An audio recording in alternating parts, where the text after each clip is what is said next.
الرجیم بسم اللہ الرحمن الرحیم کذبت ثمود بالنذر فقالوا ابشرا منا واحدة نتبعه انا اذا لفی ضلال وسعر اولقی الذکر علیہ من بیننا بل هو کذاب اشر سیعلمون غدا من الکذاب الاشر انا مرسل الناقة فتنة لهم فارتقبهم واصطبر وَنَبِّئْهُمْ أَنَّ الْمَاءَ قِسْمَةٌ بَيْنَهُمْ كُلُّ شِرْبٍ مُحْتَضَرٌ فَنَادَوْا صَاحِبَهُمْ فَتَعَاطَىٰ فَعَقَرَ فَكَيْفَ كَانَ عَذَابِي وَنُذُرِ إِنَّا أَرْسَلْنَا عَلَيْهِمْ صَيْحَةً وَاحِدَةً فَكَانُوا كَهَشِيمِ الْمُحْتَظِرِ وَلَقَدْ يَسَّرْنَا الْقُرْآنَ لِلذِّكْرِ فَهَلْ مِن مُدَّكِرٍ كَذَّبَتْ قَوْمُ لُوطٍ بِالنُّذُرِ انا ارسلنا علیہم حاصبا الا آل لوط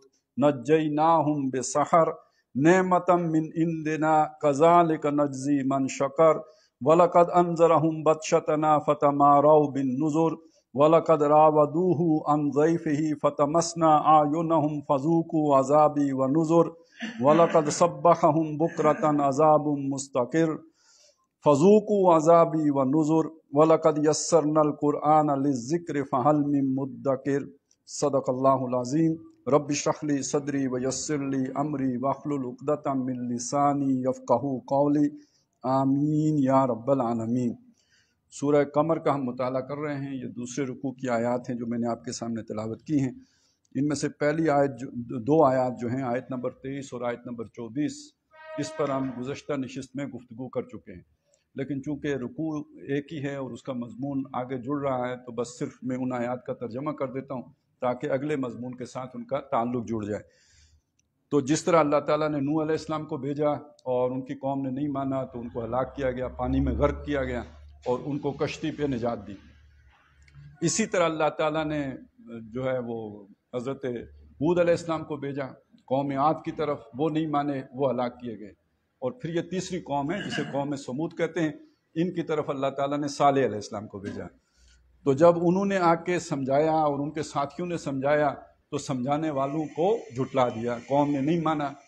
10 سال 20 سال 100 سال کتنا عرصہ لگا اس کی ذکر نہیں ہے، تو لیکن یہ کہ ایک طویل عرصہ تک وہ سمجھاتے رہے، قوم نہیں مانی۔ اور قوم نے جو اعتراض کیا وہ یہ کیا کہ ہم ہی میں کا ایک آدمی جو انسان ہے وہ ہمیں سمجھانے آئے گا، اور ہے بھی اکیلا، یعنی اس کا کوئی جتھا بھی نہیں ہے، کوئی بڑی پارٹی نہیں ہے، ووٹ بینک بھی نہیں ہے اس کا، کوئی بڑی برادری بھی نہیں ہے، ایک اکلوتا بندہ، اس کی بات ہم مان لیں۔ اگر ہم ایسے کریں تو بڑی حماقت کی بات ہے، بڑی بے وقوفی کی بات ہے، بڑی جو ہے وہ سفاہت کی بات ہے، لہٰذا ہم ان کی بات کو نہیں مانیں گے۔ جھٹلا دیا حضرت صالح علیہ السلام کو۔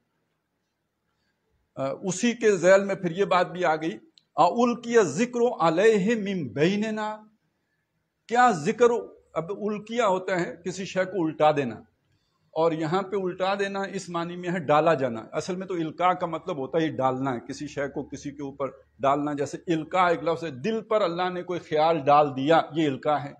القیہ مجہول ہے، ڈال دیا گیا، تو کیا ذکر اس کے اوپر ڈال دیا گیا، یعنی وحی اس کے پاس آئی ہے، یہاں ذکر سے مراد وحی ہے جو اللہ کا پیغام آیا ہے۔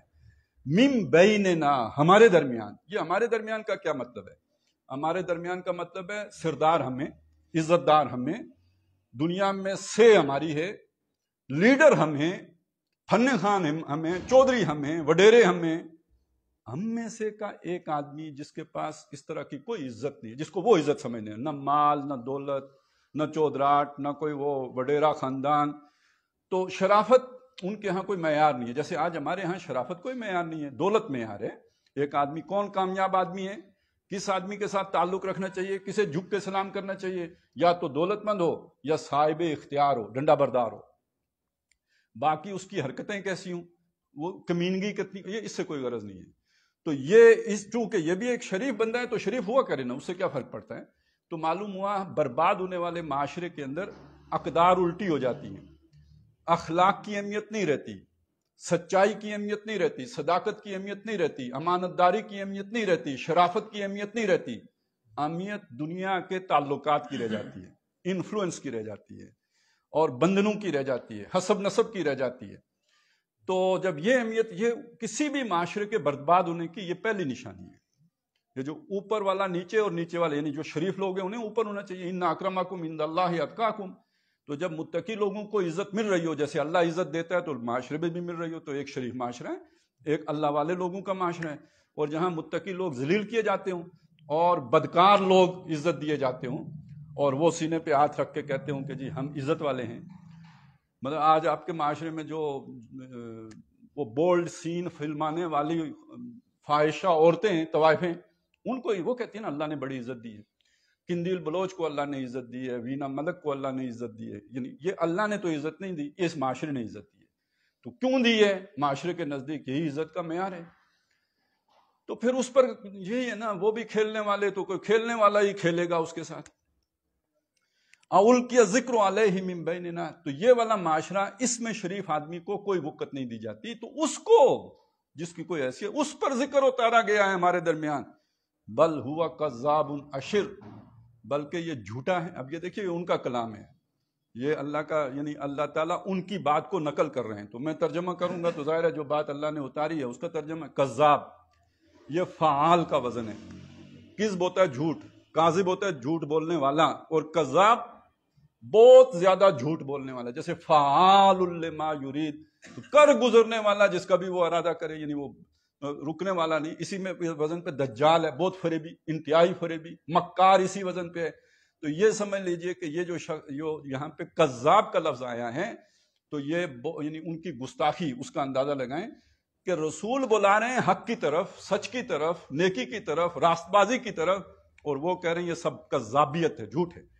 آخری زمانے کے بارے میں نبی صلی اللہ علیہ وسلم نے یہ بات فرمائی ہے کہ جو تم، یعنی ہر شے الٹی ہو جائے گی، نیکی برائی نظر آئے گی، برائی نیکی نظر آئے گی. یعنی یہ آخری زمانے کا ایک علامت یہ بھی ہوگی کہ لوگ نیکی کو برائی سمجھیں گے اور برائی کو نیکی سمجھیں گے، اور عزت کمینے آدمی کی جائے گی، اور جو سب سے کمینہ ہوگا وہ قبیلے کا سربراہ ہوگا. یہ ساری باتیں نبی صلی اللہ علیہ وسلم نے فرمائی. اور یہ بھی امانت دار کو بددیانت سمجھا جائے گا اور بددیانت کو امانت دار سمجھا جائے گا، اور یہ بھی کہ جھوٹے کو سچا سمجھا جائے گا اور سچے کو جھوٹا سمجھا جائے گا. تو جیسے نیکی الٹی ہو جائے گی تو یہ بھی سب کچھ ہوگا. تو اس لیے کہ وہ پراپیگنڈے کے زور پر سب کچھ ممکن ہے. آپ جو چاہیں، جیسے چاہیں، اپنا نیریٹو جو ہے وہ منوا لیں لوگوں سے. یہی تو دجال بھی آ کے کرے گا کہ فرشتوں کی بات بھی وہ الٹی کر دے گا. یعنی ایک حدیث میں آتا ہے کہ اس دجال کے ساتھ 2 فرشتے ہوں گے، دائیں بھی بائیں بھی. وہ جب ایک فرشتے سے پوچھے گا دائیں والے سے کہ کیا میں رب نہیں ہوں، وہ کہے گا کذبت، تو نے جھوٹ بولا، یعنی تو رب نہیں ہے. یہ بات لوگوں کو سنائی نہیں دے گی. یعنی وہ کمیونیکیشن کا جو درمیانی وسیلہ ہے اس کا کنٹرول دجال کے پاس ہے. وہ بولا، لوگوں نے نہیں سنا. اب وہ اس سے پوچھے گا کہ کیا میں رب نہیں ہوں، وہ پہلے والے فرشتے کو کہے گا صدقتا، تو نے سچ بولا. یہ بات سارے لوگ سن لیں گے اور سمجھیں گے یہ کہ یہ فرشتہ کہہ رہا ہے کہ یہ دجال سچا ہے، یہ رب ہے. تو یہ ڈرامہ اگر ہم اپنی آنکھوں سے دیکھیں اور روزی دیکھتے ہیں، بولنے کے لیے بس ڈیٹ ہونا ضروری ہے نا، جھوٹ بولنے کے لیے. اب یہ چیز رسول کے ساتھ جب جوڑ دی جائے تو ذرا آپ اندازہ لگائیں رسول سے زیادہ صادق اور امین کون ہوگا، سچا کون ہوگا. اور اس کو اگر کوئی معاشرے میں کہا جا رہا ہو کذاب، اور معاشرے نے وہ بیانیہ مان لیا ہو، ظاہر ہے اگر لوگ رسول کی بات نہیں مان رہے تو کس کی بات مانی ہے؟ جنہوں نے رسول کو کذاب کہا ان کی بات مانی ہے، کذاب ہے. اگلا لفظ سنیے، اشر. یہ بظاہر لگتا ہے کہ یہ شریر سے بنا ہے، یہ شریر سے نہیں بنا. شریر اصل میں شین رے مادہ ہے، یہ حمزہ شین رے مادہ ہے، اور اس کا مطلب ہوگا بڑائی مارنے والا. یعنی جیسے ہوتا ہے چھوڑنے والا، جیسے ہم کہتے ہیں فلانا بڑا چھوڑو ہے. یار کہاں آ گیا اس کے پاس فرشتہ، اور کون سی جنت اور کون سی دوزخ اور کون سی قیامت اور کون سا حشر اور کون سا میدان اور کیا، یہ سب چھوڑو. یعنی یہ لمبی لمبی چھوڑنے والی باتیں. تو جیسے آپ کسی آدمی کو گپی کہتے ہیں، یا جیسے آدمی کو کہتے ہیں کہ بھئی یہ ہمارے یہاں تو کہتے ہیں نیلیاں کپنا، وہ جو نیلیاں کپنے والا محاورہ ہے یہ وہ ہے جو یہاں پہ، یعنی یہ تو کیا بات ہے، یہ کہاں ہو سکتا ہے. جیسے مشرکین مکہ کہتے تھے ہیہاتا لما توعدون، کہاں ہو سکتا ہے، کہاں ہو سکتا ہے، کیا باتیں ہیں جو محمد کر رہے ہیں، یعنی یہ ہاؤ اٹس پاسبل، یہ کیسے ہو سکتا ہے، نیور، یہ کبھی نہیں ہو سکتا. یہ وہ بات ہے جو اس ایک لفظ میں آ گئی. یہ خواہ شیخی بگار رہے ہیں، یہ اپنے پاس سے گپ چھوڑ رہے ہیں، یہ بڑائی مار رہے ہیں. اچھا، اس میں بڑائی والا جو تصور ہے یہ بہت اہم ہے. جو لوگ بڑے ہوتے ہیں معاشرے میں، ایسے معاشرے میں ظاہر ہے بڑے ہونے کی بنیاد کیا ہوتی ہے؟ دولت۔ بڑے ہونے کی بنیاد کردار نہیں ہوتا، دولت ہوتی ہے، اختیارات ہوتے ہیں جو ان کے پاس ہیں۔ تو وہ یہ سمجھتے ہیں کہ جن لوگوں کو اس ذریعے سے بڑا ہونے کا موقع نہیں ملا، وہ اپنے نیکی کے راستے بڑے ہونے کی کوشش کر رہے ہیں۔ ہوتا بھی ہے، ایسا نہیں ہے، لوگ اس راستے سے بڑا بننے کی کوشش کرتے بھی ہیں، یہ بھی ایک شیطانی چکر ہے۔ اور بہت سے جیسے سامری بڑا بننے کی کوشش کرتا تھا تو نیکی کے راستے بڑا بننے کی کوشش کی نا، اسپرچولزم کے ذریعے سے۔ اب اسپرچولزم ایک مسٹری ہے۔ آپ کو کیا، آپ کو خواب آیا، آپ تیقن سے کہہ سکتے ہیں کہ شیطان کا آیا یا رحمان کا آیا؟ تو آپ کو القاء ہوا، دل پر کوئی خیال آیا، تو یہ وسوسہ ہے شیطانی یا اللہ کی طرف سے القاء ہے؟ آپ نہیں کہہ سکتے۔ الہام ہے تو وہ کدھر سے؟ یہ تو انبیاء معصوم ہے نا۔ مجھے اور آپ کو کوئی خیال آئے تو وہ تو معصومیت، وہ ہو سکتا ہے شیطان کی طرف سے ہو۔ اب اسے اسپرچولیٹی کے ساتھ آپ جوڑ دیں، روحانیت کے ساتھ، اور دوسرے کو کہیں کہ بھئی میں نے خواب میں دیکھا ہے لہذا تم میری بات مانو، جیسے خضر نے کہا تھا موسیٰ سے کہ میری بات مانو۔ تو فَإِنِ اتَّبَعْتَنِي فَلَا تَسْأَلْنِي عَنْ شَيْءٍ حَتَّىٰ أُحْدِثَ لَكَ مِنْهُ ذِكْرًا، اگر تو میرے ساتھ چلے گا تو پھر مجھ سے پوچھے گا کچھ نہیں، نو کوسچن، جو میں کرتا جاؤں چپ کر کے دیکھتا جا۔ تو یہ یعنی بدترین آمریت مذہبی آمریت ہوتی ہے۔ یعنی آپ فرعون کے مقابلے میں گردن اکڑا کے، گردن ہی جائے گی نا۔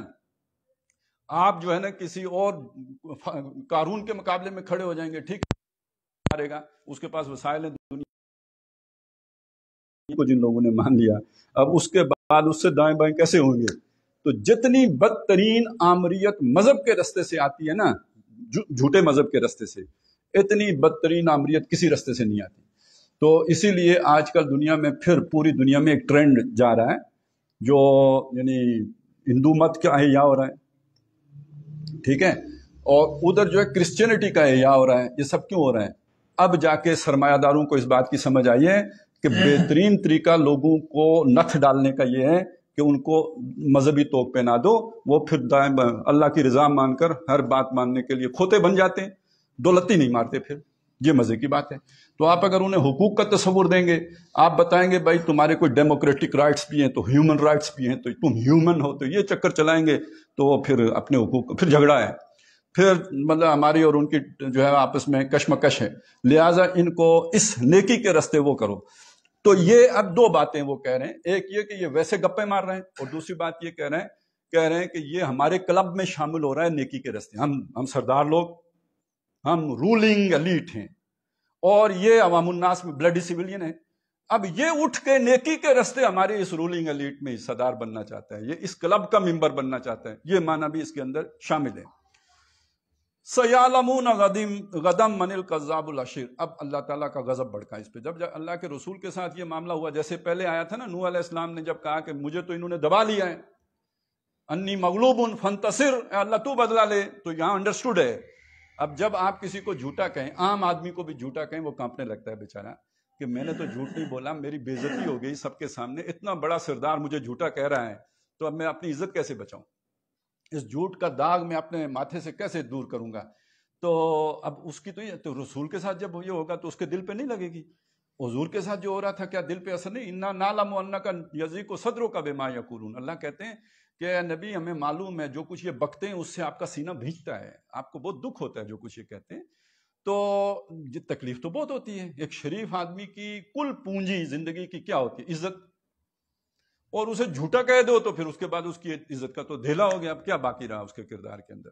جھوٹ تو سب سے بڑی اخلاقی برائی ہے، اگر کوئی بولے تو اس سے بڑی، فرمایا کہ بھئی مومن یہ کر سکتا ہے وہ کر سکتا ہے، جھوٹ نہیں بول سکتا، یہ اللہ کے نبی صلی اللہ علیہ وسلم نے فرمایا۔ اب آپ اس کو جھوٹا کہہ دیں تو اس کی تو بالکل ہی سمجھے عزت کا دھیلا ہو گیا۔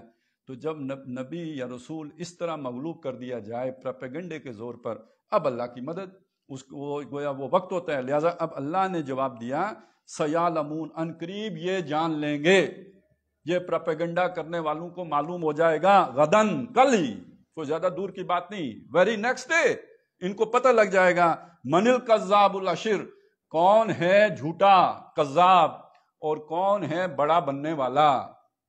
یعنی اصل میں تو یہ دونوں خرابیاں تمہارے اندر ہیں۔ یہ برے لوگوں کی ایک وصف یہ بڑا خاص ہوتا ہے، ان کے اندر جو خرابی ہوتی ہے اسی کا الزام دوسرے کو لگا رہے ہوتے ہیں۔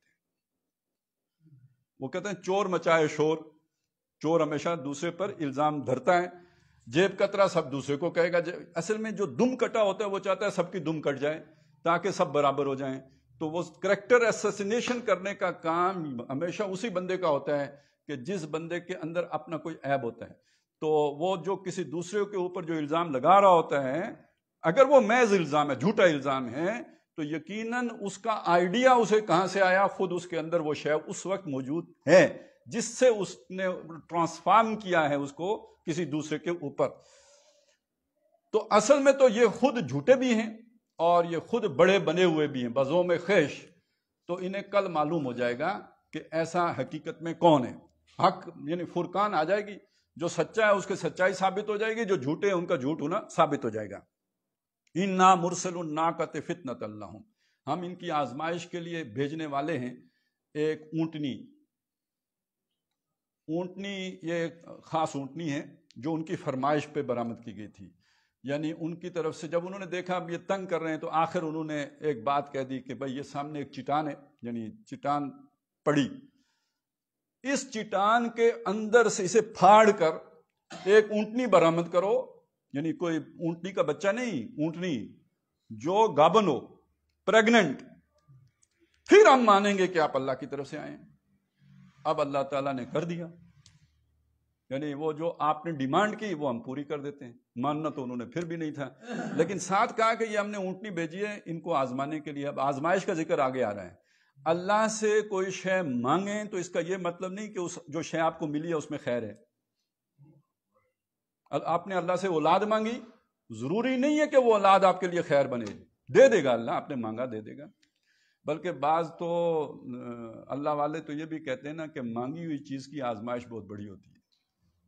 ویسے اللہ نے اولاد دے دی تو ہو سکتا ہے کوئی اتنی بڑی مصیبت نہ آئے، وہ کوئی بہت، بلکہ ہمارے اپنے ہی ایک پیر صاحب ہیں تو ان کے بارے میں مطلب وہ چچازاد تھے، ایک طرف سے بھی لڑی چلی دوسری طرف سے بھی لڑی چلی. تو ایک لڑی والے نے دوسروں والوں کے جن کے پاس گدی تھی ان کے بارے میں کہا کہ ہمارے بزرگوں کی اولاد نہیں تھی، اللہ سے لڑ لڑ کے لی ہے تو یہ اشر ہے. تو یہ بات ذہن میں رکھیں. یہاں بھی انہوں نے مانگی اونٹنی، آ گئی اونٹنی، لیکن اونٹنی نے آ کے کیا کیا؟ فتنۃ اللہ، یہ ان کے لیے فتنہ ہے. یہ اونٹنی ان کے لیے نعمت نہیں ہے، فتنہ ہے. فَارْتَقِبْهُمْ، اے نبی آپ ان کو دیکھتے رہیے. وَاسْتَبِرْ، اور ذرا تھوڑی ان کی باتیں برداشت کیجیے، ڈٹے بھی رہیے، جمے بھی رہیے، اور باتیں جو بھی جھیلیے، ذرا صبر کیجیے. اب آیا وہ فتنہ کیا تھا. وَنَبِّئْهُمْ، ان کو بتا دیجیے، ان کو یہ بات واشگاف کر دیجیے. ان الماء قسمۃ بینہم، کہ وہ جو پانی ہے، وہ جو پانی ہے، نہیں میں درس سے فارغ ہوئی تھی آدھے گھنٹے بعد. ان الماء قسمۃ بینہم، جو پانی ہے اس کی تقسیم ہے ان کے مابین. مسئلہ کیا بنا؟ مسئلہ یہ بنا کہ وہ اونٹنی جو پہاڑ سے نکلی تھی، ظاہر ہے وہ تو اسپیشل پروٹوکول والی اونٹنی تھی، وہ کوئی عام اونٹنی تھوڑی تھی جو پہاڑ سے نکل کے ایک تو اونٹنی کے بطن سے پیدا ہو تو وہ تو عام معمول کی اونٹنی ہے. یہ جو پہاڑ پھاڑ کے آئی ہے تو یہ عام اونٹنی نہیں ہے، یہ خاص اونٹنی ہے. اس کی روب، اس کی دہشت، اس کا دبدبہ اتنا ہے کہ یہ جدھر جاتی ہے باقی جانور بھاگ جاتے ہیں. اب کھانا تو اس نے بھی ہے، وہ چراگاہ جائے گی تو باقی سارے جانور بھاگ گئے. وہ پانی پینے جائے گی، سارا پانی پی جائے گی، باقی جانور بھاگ جائیں گے. تو ذرا آپ تصور کریں آج سے 50 سال پہلے کا اپنے علاقے میں کہ جب بننے ہوتی تھیں یا اس طرح چراگاہیں ہوتی تھیں، ظاہر نہ بھوسا آتا تھا نہ کچھ اور تھا، یہی کچھ تھا جو ہمارے پاس ہے. تو اب اگر کسی کو بن روک دو کہ بھائی تمہارے آ کے اپنے جانور یہاں سے پانی نہیں پلانے تو کیا ہوگا؟ ان کے ساتھ بہت بڑا مسئلہ ہو گیا کہ ہمارے جانور تو سوکھ کے مر جائیں گے، نہ یہ کھا سکتے ہیں نہ یہ پی سکتے ہیں. تو وہ اب پہنچے حضرت صالح علیہ السلام کے پاس کہ بھئی یہ اونٹنی، یہ وہ جو ایک تو ہوتا ہے نا آدھ نبرے تو آدھ سارے ٹبرے، وہ بات بھی نہیں ہے. یہ سارے کا سارا جو ہے سموچا وہ اونٹنی. اس نے کہا میرا ہے یہ، یعنی یہ تو کوئی مقدس گائے سے بڑی چیز ہو جاتی ہے نا. مقدس گائے تو پھر اپنے حصے کا کھاتی ہے، یا چلو زیادہ کھا لیتی ہے، کچھ دوسروں کے لیے بھی چھوڑ دیتی ہے. یہ اونٹنی کسی کے لیے نہیں چھوڑتی تھی. شاید ایسی اونٹنی ہمیں بھی ملی ہے لیکن وہ ایک علیحدہ کہانی ہے. تو یہ اب سمجھ لیجئے کہ یہ والی اونٹنی جو ہے نمبر 1 اونٹنی، یہ سارا چٹ کر جاتی تھی. انہوں نے کہا جی کچھ نیو سوشل کانٹریکٹ، نیا کوئی آئین بناتے ہیں، اس اونٹنی کا کوئی مسئلہ حل کریں. اس پر پھر حضرت صالح علیہ السلام نے اللہ تعالیٰ کے اذن سے باری مقرر کر دی کہ ایک دن اونٹنی کا کلم کلا، پانی بھی وہی پیے گی، صرف وہی پیے گی، اور چارہ بھی وہی چرے گی، کوئی یعنی وہ دن کرفیو کا دن ہوگا، وچ مرزا یار کلا پھرے گا اور کوئی دوسرا اس کو اندر مداخلت کرنے نہیں آئے گا۔ نیکسٹ ڈے وہ آرام کرے گی، جو کھایا پیا ہے اسے ہضم کرے گی، اور باقی لوگوں کی آئیں جانور چراگاہوں میں اور یہ کریں۔ اب آپ جو مال مویشی رکھتا ہے اسے پتہ ہے کہ اس کا مطلب یہ ہے کہ پروڈکشن آدھی ہو جائے گی، ایک دن کھائیں گے ایک دن کھائیں گے ہی نہیں تو پروڈکشن آدھی ہو جائے گی۔ تو یہ مہینہ چلا، 1.5 مہینہ چلا، 2 مہینے چلے، آخر بندہ یہ مصیبت کب تک برداشت کرے؟ اب انہوں نے پھر پروگرام بنایا، یعنی اس زمانے کا مارشل لا لگانے کا۔ تو وہ انہوں نے کیسے لگایا؟ فَنَادَوْا صَاحِبَهُمْ، لفظی ترجمہ ہوگا اسے، انہوں نے پکارا اپنے صاحب کو، چیف کو، جو ان کا بڑا تھا، وہ سارے جو بھی تھے ان کا جو گرو تھا اس کو انہوں نے پکارا۔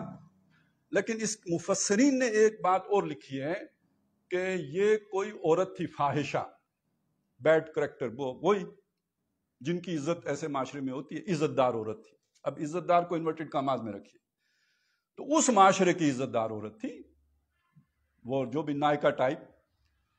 تو اس نے پھر پکارا اپنے کسی یار کو جو بدماش تھا، ظاہر ہے ان کے پاس کون جائے گا، شریف آدمی تو نہیں جاتا، تو کوئی بدماش ہی تھا جو ہاتھ چھوڑ قسم کا، اور اس کے بھی جانور ہوں گے، ظاہر ہے یہ تو صرف آج کے دور کی بات تو نہیں ہے کہ منی لانڈرنگ میں ہی کام آئیں گی، یہ پہلے بھی یہ سارا کچھ ساتھ ساتھ ہی چلتا تھا۔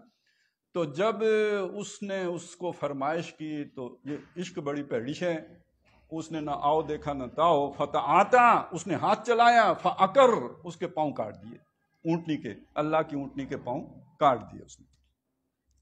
اچھا یہ کوئی پہلا واقعہ نہیں ہے، مطلب یہ ایک ہی واقعہ نہیں ہے قرآن مجید میں۔ حضرت یحییٰ علیہ السلام، یہ جب حضرت زکریا بوڑھے ہو گئے تو انہوں نے وہ بھی اللہ سے مانگ کے لیے تھے، لیکن وہ مانگنا وہ بہت ہی وَحَنَانًا مِن لَدُنْهُ وَزَكَاءً، وہ بہت ہی ہماری طرف سے بہت ہی جو ہے نا نیک سیرت اور بہت ہی پاکیزہ تینیت کے مالک تھے۔ وَبَرًّا بِوَالِدَيْهِ، والدین کے لیے بہت ہی نیکوکار تھے، اور وَلَمْ يَجْعَلْهُ جَبَّارًا نَصِيًّا، اور اس کو نہیں بنایا تھا اللہ نے کوئی جبر کرنے والا اور نافرمانی کرنے والا۔ اور وَسَلَامٌ عَلَيْهِ يَوْمَ وُلِدَ وَيَوْمَ مُوتَ وَيَوْمَ أُخْرِجَ حَيًّا، تو اس پر سلام ہے، اُبْعَثَ حَيًّا، جب وہ پیدا ہوا اور جس دن وہ مرے گا اور جس دن وہ دوبارہ اٹھایا جائے گا۔ یہ یحییٰ علیہ السلام بڑا، یعنی یہ بھی معجزاتی طور پر پیدا ہوئے تھے، بلکہ ایک اعتبار سے عیسیٰ علیہ السلام سے بڑا معجزہ ہے، کیونکہ عیسیٰ علیہ السلام کا معاملہ یہ ہے کہ حضرت مریم تو جوان تھی، وہ تو صرف ایک کن کا ہی مسئلہ بیچ میں آیا، نطفے کی جگہ کن آ گیا۔ ادھر تو معاملہ یہ ہے کہ حضرت زکریا علیہ السلام اس عمر کو پہنچ گئے ہیں جو خود وہ کہہ رہے ہیں کہ میں تو اب بوڑھا ہو کے اکڑ گیا ہوں، یعنی یہ میرا اب فنکشن ختم ہو گیا ہے، یہ جو اولاد پیدا کرنے والا فنکشن ہے۔ بیوی میری ہمیشہ سے بانجھ ہے، وکانت امراتی عاقر، تو یہاں تو مطلب ہمیشہ اللہ نے عیسیٰ علیہ السلام کا جب ذکر کیا سورہ آل عمران میں بھی اور سورہ مریم میں بھی، پہلے ان کا ذکر کیا ہے، وہ یہی بات بتائیے یار، وہ تمہیں مشکل لگتا ہے، یہ تو اس سے بھی مشکل تھا، دونوں کا آپس کا ربط تو یہ ہے۔ تو یہ یحییٰ علیہ السلام یعنی اللہ کے اتنے برگزیدہ، اتنے پاکیزہ۔ اچھا ان کے بارے میں یہ بھی آتا ہے کہ ان کو عورتوں سے رغبت ہی نہیں ہوگی، یعنی یہ جب سورہ آل عمران میں جب اللہ نے کہا نا کہ آپ کی دعا میں نے سن لی ہے اور میں نے آپ کو ایک غلام عطا کیا ہے، اور اس میں یہ بھی ہے کہ وہ حصور ہوگا، حصر یعنی وہ اپنے اندر ہی محصور لینے والا ہوگا، عورتوں سے اسے کوئی رغبت نہیں ہوگی۔ یہ ہیں حضرت یحییٰ علیہ السلام۔ یہ کیسے دنیا سے گئے ہیں یہ پتہ ہے؟ جب ایک شہزادے کو ایک فاحشہ عورت نے کہا کہ یہ شخص مجھے ناپسند ہے، مجھے اس کا سر چاہیے، یہودی شہزادہ، وہ اس شہزادے نے حضرت یحییٰ علیہ السلام کا سر قلم کر کے اس فاحشہ کے گود میں آ کے ڈال دی، رقاصہ تھی کوئی رقص کرنے والی۔ تو یہ اس طرح کی خواتین جو بے حیا، جو اس طرح کی طوائف قسم کی خواتین ہوتی ہیں، یہ معاشرے میں، ایسے معاشروں میں بہت اثر و رسوخ کی حامل رہی ہیں، اور بہت اثر و رسوخ کی حامل اس درجے میں بھی رہی ہیں کہ نبیوں کو قتل کرانے میں ان کی خواہشات کا عمل دخل رہا ہے۔ یہ اونٹنی بھی ایک ایسی خاتون کے فرمائش پر قتل کی یا وہ مار دی گئی یا اس کی کونچیں کاٹی گئیں، اور وہ معاملہ بھی حضرت یحییٰ علیہ السلام والا بھی ایک ایسی خاتون کے ذریعے سے ہوا. تو یہ ماضی کی باتیں سنا رہا ہوں. حال پر چسپاں ہوتا ہو تو میرا کوئی اس میں قصور یا دخل نہیں ہے، لیکن ایک جیسے معاشروں کے اعمال ایک جیسے ہوتے ہیں، کرتوتیں بھی ایک جیسی ہوتی ہیں، کردار بھی ایک جیسے ہوتے ہیں، نام مختلف ہوتے ہیں. فناداؤ صاحبہم، تو پکارا، ندا سے یہ بنا ہے، پکارا انہوں نے صاحبہم اپنے بڑے کو، فتعاتا، اس نے ہاتھ چلایا، یعنی وہ جیسے تلوار چلاتے ہاتھ چلایا، فعقر، اس کی کونچیں پاؤں اس کے کاٹ دیے. تو جب یہ ہو گیا، اللہ کی اونٹنی کے پاؤں کٹے تھے نا، تو پھر اس کے بعد عذاب آ گیا. وہ فرشتہ آیا، اس نے ایک چیخ ماری، اور ان کانت اللہ صیحۃ واحدۃ، تو وہ ایک ہی چیخ سے سارے بجھ گئے، وہ ساری ان کی اکڑ خون جو ہے وہ ختم ہو گئی. فکیف کان عذابی ونذر، تو کیسا ہے میرا عذاب. سمجھ آیا؟ ایسا ہوتا ہے. اور میرا کھڑکھڑانا، میرا خبردار کرنا، میرا وارن کرنے کے بعد بھی جس کے کان نہ کھلیں تو پھر اس کا حشر کیا ہوتا ہے. نہیں سمجھ آیا؟ یہ ہوتا ہے. اس قوم کے اس واقعے میں ایک سبق ہے ہر اس معاشرے کے لیے جو اس طرح کی کرتوتیں کرتا ہو. انا ارسلنا علیہم صیحۃ واحدۃ، آ گیا، ہم نے ان پر بھیجی ایک تیز چنگاڑ. آپ سوچیں، ایک زور کی آواز آئی. انسان ایک بڑی ہی کمزور شے ہے، ویسے تو ہم بڑے فن خان بنتے ہیں، ایک معمولی سی اگر آواز بلند آ جائے ہمارے کانوں کے پردے پھٹ جاتے ہیں، ہم زندہ نہیں رہ سکتے. تو ایک زور کی آواز آئی، واحدتاً فکانو، اور صرف یہ نہیں ہوا کہ کانوں کے پردے پھٹے، وہ کوئی بہت ہی زور کی، بہت تیز آواز تھی.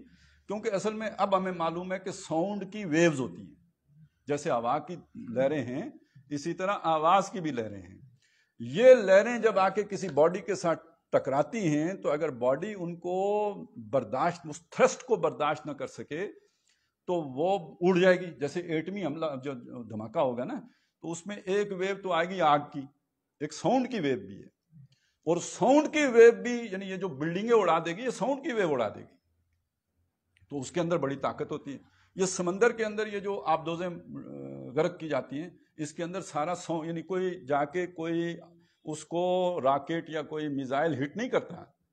ایک خاص ریڈیس کے اندر اگر آپ نے دھماکہ کریٹ کر دیا، وہ خود بخود آبدوز ختم ہو جائے گی. اتنی تیز ساؤنڈ ویوز جاتی ہیں پانی کے اندر، مچھلیاں بھی مر جاتی ہیں ساری. تو وہ ایک آواز تھی کہ جس نے ان کو کر دیا فکانو کحشیم المختضر، جیسے روندی ہوئی باڑ ہو. پلار جاننے ہو، کانٹوں کا، وہ عام طور پہ جب آپ نئی نئی فصل لگاتے ہیں تو ایک باڑ لگا دیتے ہیں، اور وہ 5-6 مہینے ادھر فصل تیار ہوتی ہے، ادھر باڑ جو ہے چورا چورا ہو چکی ہوتی ہے، بس اس کی اتنی ہی عمر ہوتی ہے. وہ روند، پھر اس پہ سے جانور گزرتے ہیں، وہ روندی جاتی ہے. تو وہ اس طرح روندے ہوئے ہو گئے، یعنی صرف کانوں کے پردے نہیں پھٹے. اس سے پہلے یہ بات آج آ چکی ہے کہ وہ جو قوم عاد ہلاک ہوئی تھی وہ پڑے ہوئے تھے کانہم اعجاز و نخل منقعر، جیسے کھجور کے تنے پڑے ہوئے، وہ صحیح سالم پڑے ہوئے تھے، مرے ہوئے پڑے. یہ ان کا معاملہ یہ نہیں ہوا، ان کا کچھ عمر نکل گیا، یہ بلڈوز ہو گئے. ان کو تو مطلب یوں سمجھ لیجئے کہ جیسے بالکل چورا چورا کر دیا گیا. کحشیم المختضر وَلَقَدْ يَسَّرْنَا الْقُرْآنَ لِلذِّكْرِ فَهَلْ مِن مُدَّكِرٍ. یہ سمجھنے کے لیے قرآن ہم نے آسان بنایا ہے، باقی وہ اس کے احکام نکالیں گے تو مشکل ہے. یہ سمجھنے کے لیے کیا مشکل بات ہے. اتنی بات تو جو آدمی ایک دن بھی اسکول نہیں گیا اس کو بھی سمجھ آ جائے گی کہ یہ اگر کریں گے اللہ کے پیغام کے ساتھ تو یہ ہوگا. یہ کون سا مشکل کام ہے. تو ہم نے قرآن کو اس اعتبار سے بہت آسان کیا ہے. تو کوئی ہے نصیحت پکڑنے والا. اب اس میں اصل بات کیا ہے، وہ بھی رسول تھے، یہ بھی رسول ہیں جو تمہارے درمیان ہیں، مکے والوں بیٹھے ہوئے ہیں اور بات تمہیں پہنچا رہے ہیں. تو انہوں نے نہیں مانا تو ان کا یہ ہوا، تو تم نہیں مانو گے تو تمہارا بھی وہی ہوگا. کذبت قوم لوط بالنذر. اسی طرح قوم لوط نے بھی اپنے جو بھی خبردار کرنے والے تھے ان کو جھٹلایا. انا ارسلنا علیہم حاصبا، ان پر ہم نے بھیجا پتھراؤ، وہ جو ان پر پتھراؤ برسایا. الا آل لوط، سوائے لوط کے گھر والوں کے. ذرا اس کو سمجھ لیجئے، میں نے آپ کو یہ بتایا تھا نا، نوح علیہ السلام، پھر ان کے بعد ہود علیہ السلام، اور پھر ان کے بعد حضرت صالح علیہ السلام. علاقے بھی بتائے تھے، یعنی حضرت نوح علیہ السلام عراق، حضرت ہود علیہ السلام جو ہیں وہ یہ جو یمن کے ساتھ جو سعودی عرب کا ایریا لگتا ہے، صحرا، رب الخالی، اور ہجر کا علاقہ تھا بحیرہ احمر کے ساتھ، جو جہاں پہ حضرت صالح علیہ السلام، یہ سمود کی بستی جسے ہجر کا علاقہ کہتے ہیں، یہاں پہ حضرت صالح علیہ السلام آئے. حضرت لوط علیہ السلام جو ہیں یہ حضرت ابراہیم علیہ السلام کے بھتیجے ہیں، حضرت ابراہیم علیہ السلام عراق سے ہجرت کر کے پہنچے تھے شام کے علاقے میں، جو آج کل آپ کے اسرائیل کے پاس ہے، یہ وہ ان کا مسکن تھا، یہاں پہنچے۔ یہاں سے جو اوپر بحیرہ مردار کی طرف آپ جائیں، جو سعودی عرب سے بھی شمال کی طرف ہے، اور مصر کی طرف جو اس طرف یہ بنے گا، تو بحیرہ مردار کے ساتھ یہ بستیاں تھیں دو، ان کا نام تھا صدوم اور امورا۔ یہ اس زمانے کی بہت ماڈرن بستیاں تھیں۔ جو کچھ آج دنیا میں ہو رہا ہے نا، یعنی یہ سیکس کے اعتبار سے گندا کھیل، مرد کا مرد کے ساتھ اور عورتوں کا، وہ عورتوں تک کبھی نہیں پہنچے تھے، اتنے ترقی یافتہ نہیں تھے۔ مرد ایک دوسرے کے ساتھ شہوت رانی کرتے تھے، یہ وہاں کا نارمل ایکٹ ہو گیا تھا، اور اتنا نارمل تھا کہ یہ بازاروں میں بھی کر لیتے تھے، مجلسوں میں بھی کر لیتے تھے، بلکہ بعض جگہوں سے معلوم ہوتا ہے کہ ان کا باقاعدہ اس میں کوئی مقابلہ بھی ہوتا تھا، یعنی وہ جیسے ہوتا ہے نا پہلوانی، تو یہ بھی ایک ان کے مقابلے کی چیز تھی۔ تو اس حد تک وہ جو ہے وہ حد سے نکل چکے تھے۔ لوط علیہ السلام اس قوم کے فرد نہیں تھے، وہ ظاہر ابراہیم علیہ السلام کے بھتیجے ہیں، تو وہ ان کو اللہ تعالیٰ نے اس قوم کی طرف مبعوث فرمایا تھا، اور ان کے جو اپنی زوجہ تھیں وہ وفات پا چکی تھیں، ان کی بیٹیاں تھیں وہ ان کے ساتھ تھیں، یہاں انہوں نے دوسری شادی کی تھی جو اس قوم کی خاتون تھی، اور وہ کہتے ہیں کہ دل و جان سے ان کے ساتھ نہیں تھی۔ تو یہاں پہ بتایا کہ الا آل لوط، سوائے لوط کے گھر والوں کے، یعنی جو ان کی بیٹیاں اور حضرت لوط علیہ السلام، ان پر کوئی ایک بندہ بھی ایمان نہیں لایا تھا، پوری بستی میں سے ناٹ اے سنگل پرسن، کسی نے ایمان نہیں لایا تھا، یہ اکیلے ہی تھے، اور ان کی بیٹیاں تھیں۔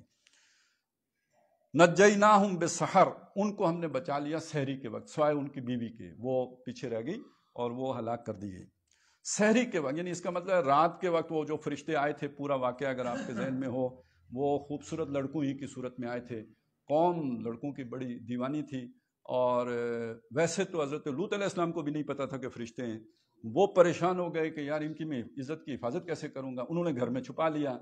تو کہتے یہی ہے، مفسرین نے یہی اندازہ ظاہر کیا کہ ان کی بیوی نے خبر کر دی قوم کے جو بھی اس طرح کے مزاج کے لوگ تھے، تو وہ پھر آ گئے شام کے وقت، انہوں نے کہا جی ہمارا شکار ہمارے حوالے کریں۔ حضرت لوط علیہ السلام نے ہر طرح کی منتیں کی، ہر طرح کی آفریں کی کہ مجھے رسوا نہ کرو میرے مہمانوں کے سامنے، لیکن یہ کہ وہ باز نہیں آئے، اور پھر وہ فرشتوں نے حضرت لوط علیہ السلام کو بتایا کہ آپ پریشان نہ ہوں، تو ہم کوئی اور ہی مخلوق ہیں، یہ ہم تک ادھر پہنچیں گے نور۔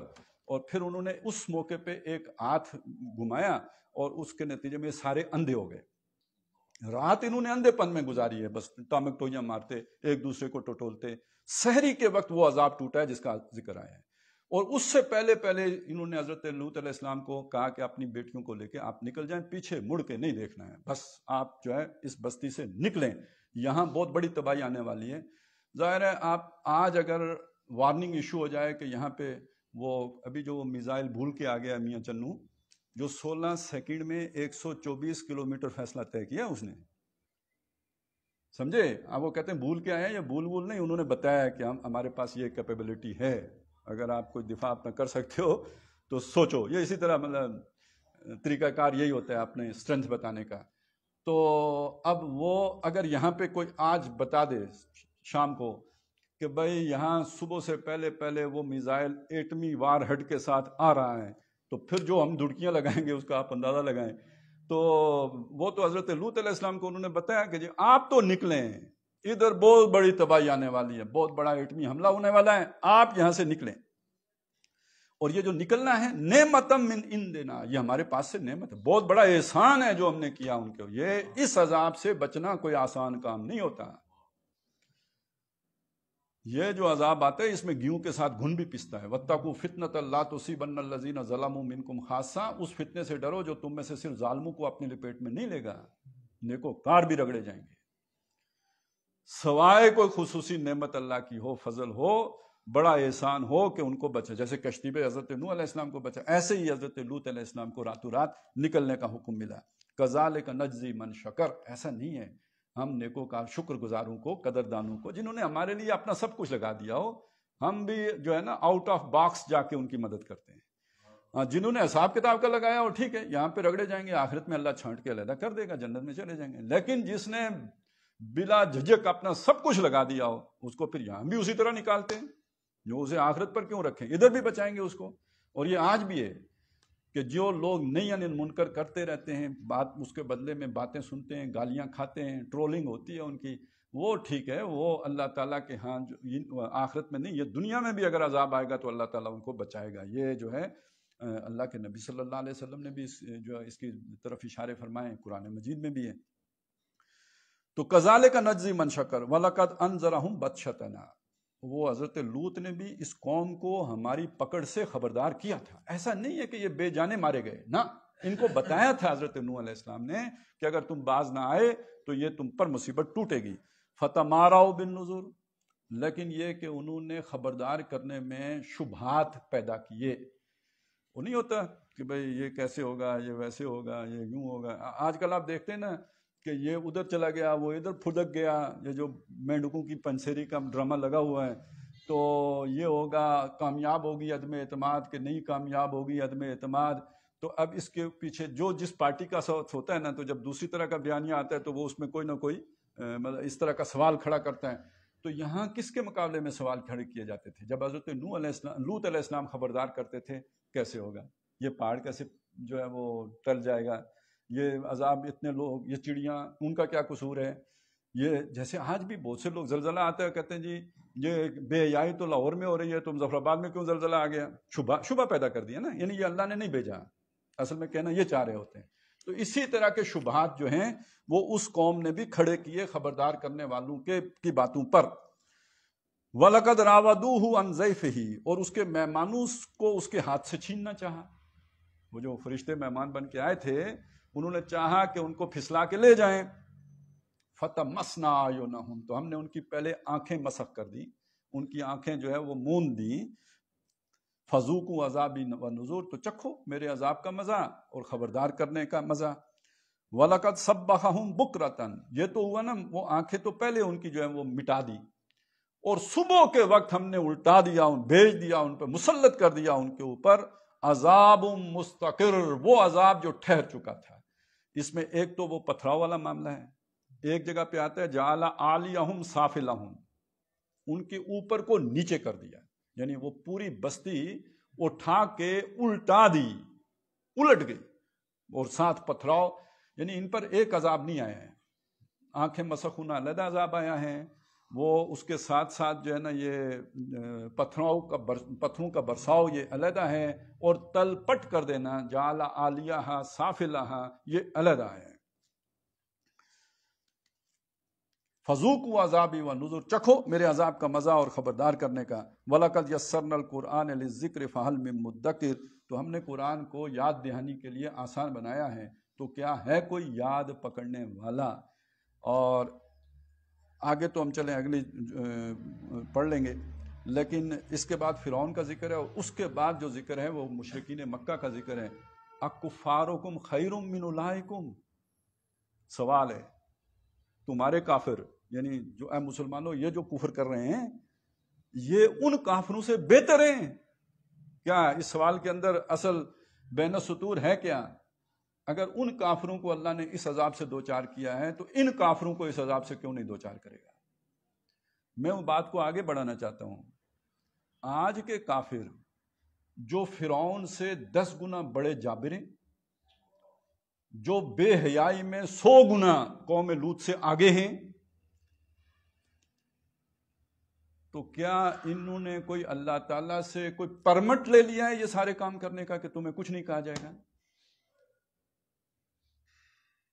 تو اگر انہیں کچھ کہا جائے گا تو ہم شرفا اگر چپ رہ کے بیٹھے رہیں گے، ہماری بچت ہو جائے گی۔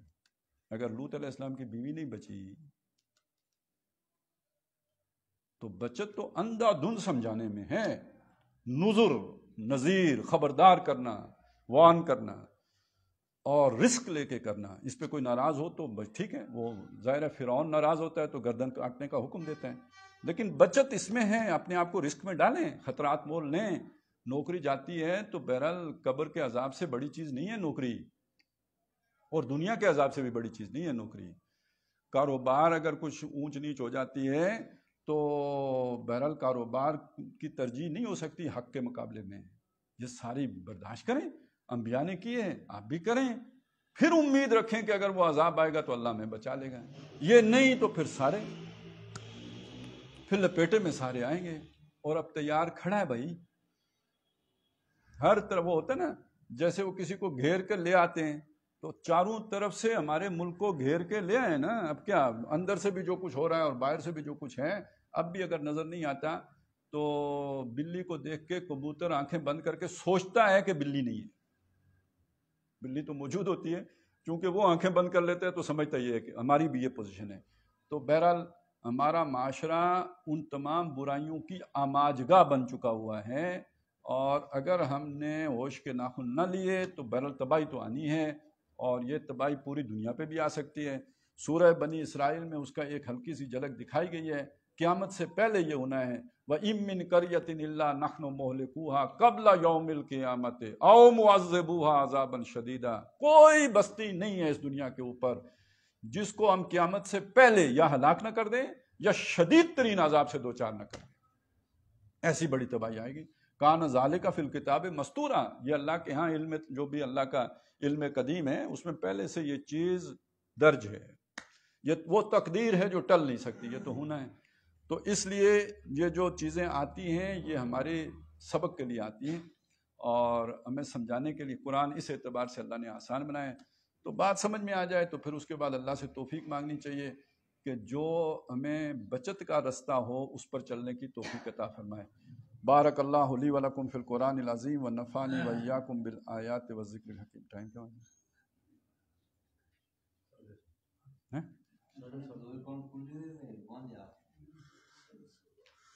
کوئی سوال؟